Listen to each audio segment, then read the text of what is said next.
I shall attempt to agree largely with Ambassador Bolton. Deng Xiaoping brought about the revolution that led to Chinese economic success. No doubt about that. And it was I agree with you, Ambassador Bolton, too, that it was the jettisoning of the failed centrally planned system. Call it communist.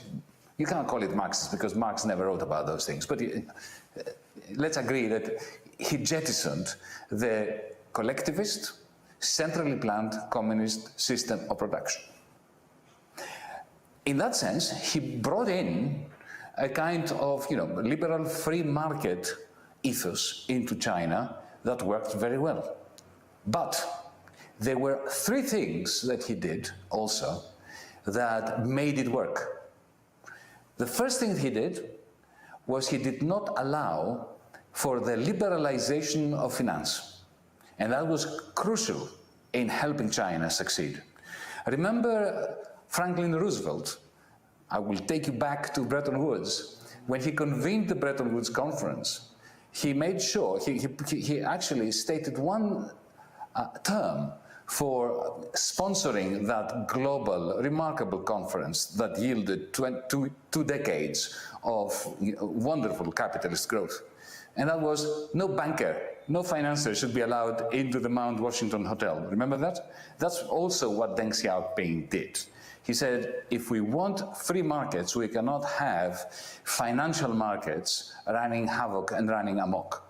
And that really helped. The moment China liberalizes its financial system, that is the moment when I believe the Chinese capitalist economy, or call it whatever you want, is going to go into serious spasms. The second thing he did was, the government did, and after Deng Xiaoping as well, is to control tightly aggregate investment.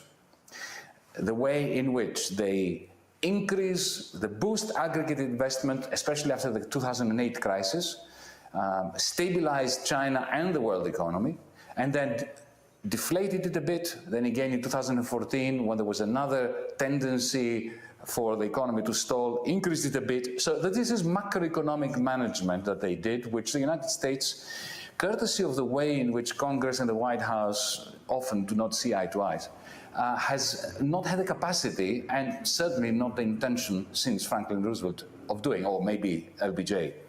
And the third thing he did was he ring-fenced big tech.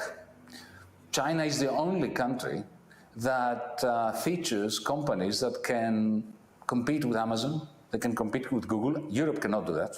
We do not have such large corporations.